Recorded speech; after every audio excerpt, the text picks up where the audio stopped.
Voltamos aqui no Ação Nacional. Hoje nós estamos falando sobre o Programa Nacional de Direitos Humanos. Estamos levantando os aspectos polêmicos, refletindo junto, todos aqui fazendo uma reflexão bastante importante. Vamos nos conscientizar e vamos nos posicionar. E eu gostaria aqui de perguntar para o nosso convidado tão especial, que está falando aí com tanta propriedade de todo o assunto.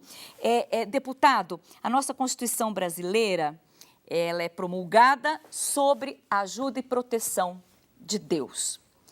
Este plano, ele sugere a proposta, propõe que sejam retirados todos os símbolos cristãos dos prédios públicos. Como que o senhor entende isso? Isso é a exacerbação do princípio do Estado laico, que está sendo esgrimido por aqueles que defendem essa tese.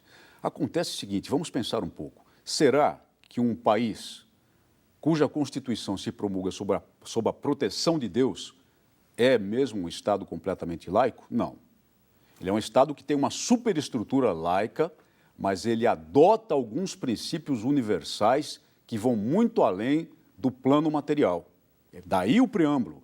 E daí a razão que logo a seguir, no texto da Constituição, nós vamos encontrar as determinações sobre a liberdade religiosa.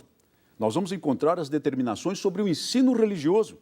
E nós vamos encontrar mais um ponto, por exemplo, que é a validade civil do casamento religioso. Então, vejam, não é uma Constituição tão laica assim. Não é. Não mesmo. E, por outro lado, qual é o prejuízo?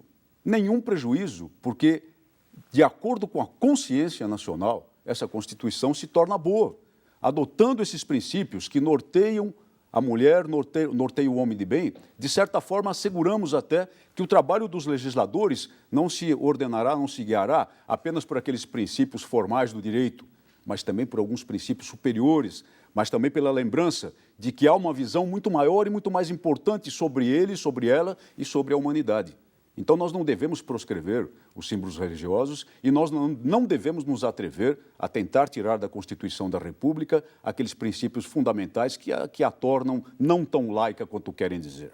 O deputado, tem um aspecto aqui, uma proposta que eu acho que também é bastante polêmica e que nós gostaríamos muito de ouvir a sua opinião, também com o argumento de saúde pública e questões de saúde pública e também questões de melhoria nas condições de trabalho, há a proposta também da legalização da prostituição. Como que o senhor está vendo essa proposta do Programa Nacional de Direitos Humanos? Com muita preocupação e, na verdade, se olharem o site, senhores e senhoras telespectadores, do Ministério do Trabalho, já vão encontrar um avanço impróprio do Estado brasileiro, porque existe lá a profissão de profissional do sexo. E tem mais, tem a descrição das atividades dessa profissão lá no site do Ministério do Trabalho, o que é manifestamente ilegal. Acontece que este mesmo plano de direitos humanos, na página 149, propõe uma linha, essa é uma linha elogiável, de combate ao turismo sexual. Mas Meu como? Deus, um contrassenso. Como? Um contrassenso completo. Uma contradição intrínseca. Nós vamos legalizar a prostituição, e não é só a feminina, é a prostituição masculina, a profissão em sentido amplo, geral. Nós vamos, daqui a pouco, tolerar até a prostituição juvenil. Quando falamos em combate à violência sexual contra crianças e adolescentes, neste mesmo plano, e quando falamos em combate ao turismo sexual, neste mesmo plano. Daqui a pouco vem a Copa do Mundo e nós vamos estabelecer processos de facilitação da prostituição, de difusão de informações sobre prostituição aos estrangeiros que vierem aqui para ver futebol, mas também para outras finalidades, não é verdade? Isso é terrível. Isso não pode acontecer no nosso país. Isso não tem nenhum lastro moral, não tem nenhum sentido lógico. E se a questão sempre é a preocupação com a pessoa, vamos trabalhar, vamos lutar, vamos colocar o Estado em ação no plano federal, municipal, estadual, para que as pessoas não precisem recorrer a esse tipo de vida, para que as pessoas tenham opções, para que as pessoas tenham oportunidades verdadeiras através do desenvolvimento do país, mulheres e homens, para não precisar recorrer a esse tipo de atividade. E vamos dar, sim, sempre apoio a essa pessoa que muitas vezes é explorada, e quando nós legalizamos a profissão, nós automaticamente vamos legalizar também a exploração. Como é que fica?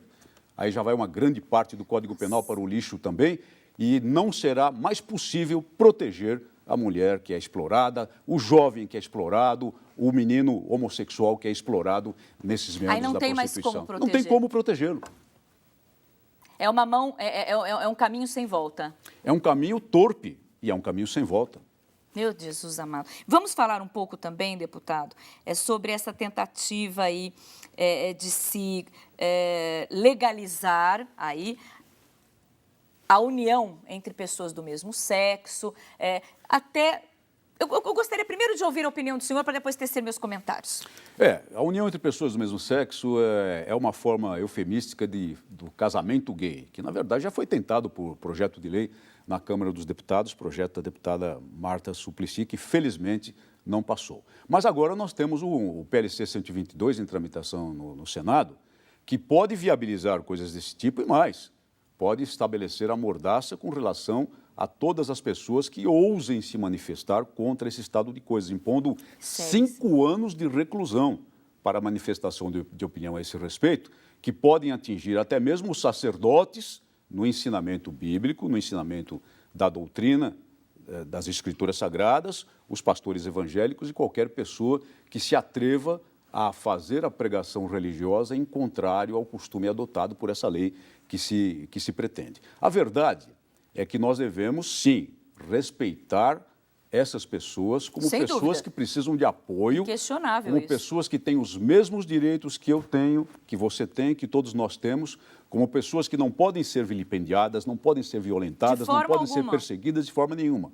Meter na cadeia, por exemplo, as gangues de intolerância, como eu fiz durante 35 anos da minha vida profissional na Polícia Militar do Estado de São Paulo. Mas, ao mesmo tempo, ter consciência de que o Código Civil existente já é suficiente para assegurar os direitos de parceria. Contratos, legados, já estão garantidos. Contratos de partilha de bens em vida. O Código Civil já é suficiente para essa finalidade.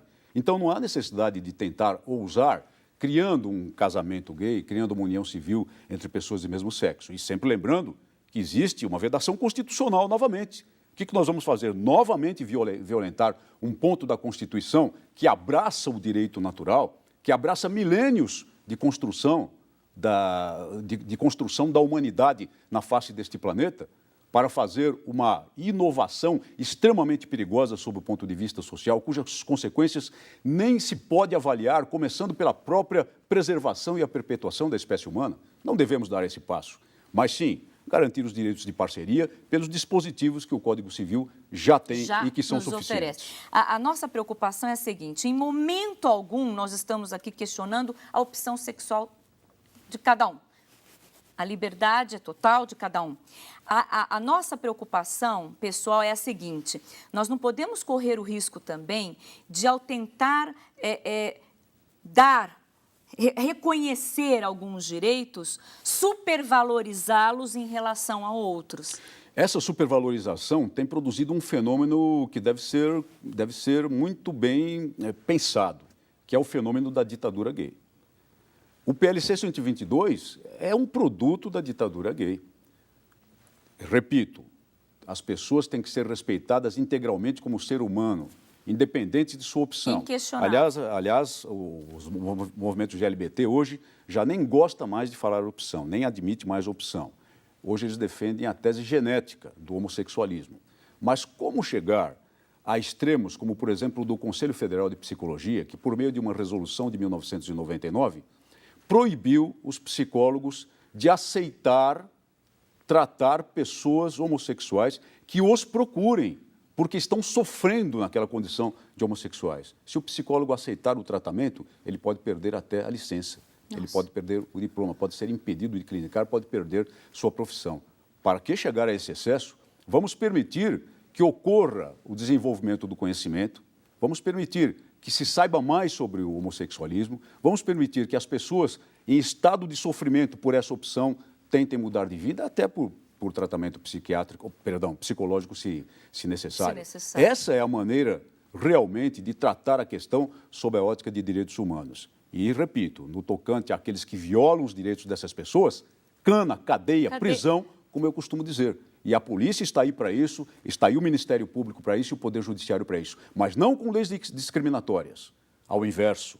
Não com leis que, a pretexto de acabar com um tipo de discriminação, criem uma superdiscriminação e supervalorizem um determinado grupo de pessoas. A mesma lei que a protege, que me protege, que protege qualquer telespectador, deve proteger qualquer brasileiro. A todos. E qualquer pessoa que esteja no território nacional. Todos.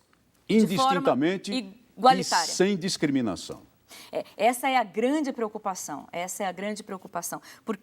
por causa das consequências de tudo isso. A grande preocupação em se realmente defender determinado setor da sociedade, determinada realidade, realmente causando prejuízos, sem dúvida nenhuma, a outros setores. Criando uma forma de discriminação e, mais, pior ainda, tendendo a criar apartheid social.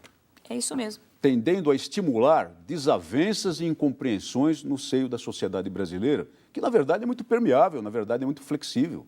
Na verdade, aceita muito bem as pessoas, aceita muito bem as pessoas que vêm de outros países, aceita muito bem a diversidade cultural, que é muito própria do nosso país, mas que vai ficando estranhada por leis de discriminação ao inverso, que acabam por violar, na essência, direitos de certas pessoas, sob a tese, sob a ótica de garantir os direitos de outras pessoas. E a outra preocupação também nossa, deputado, no seguinte sentido, tantos anos de história, de experiências, né?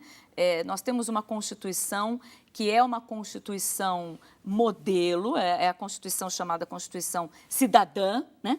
E de repente, nós estamos querendo voltar aí e retroceder em alguns aspectos sérios e, mais do que isso, perigosos. Principalmente quando se trata da discriminação às avessas, muitos argumentam que é necessária exatamente para superar certas diferenças. Na verdade, a sociedade brasileira é muito aberta.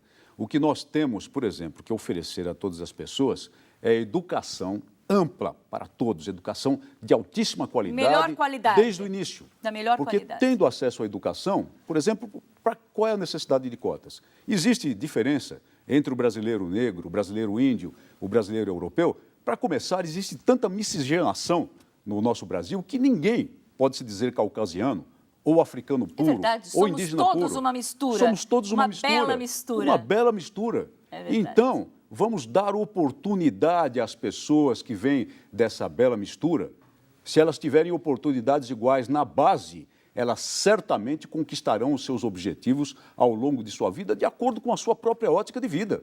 Elas irão se realizar como pessoas na sua integralidade. Não há necessidade dessas políticas perigosas, dessas políticas que podem criar divisionismos sociais. E este plano todo, ele é tão abrangente, ele vai até o ponto de falar, por exemplo, sobre uma tese que nós, policiais militares, discutimos muito, que é o ciclo completo de polícia. Eu não vou esmiuçar aqui para não cansar os telespectadores. Inclusive, eu quero deixar um pouquinho de stand-by, porque eu vou deixar o telespectador curioso. Nós vamos para um intervalo rapidinho. E aí, o deputado Jairo vai contar. Ai, meu Deus do céu, o que será que ele vai falar? Mas a coisa vai pegar fogo. Já voltamos já aqui na Ação Nacional. Não sai daí, não.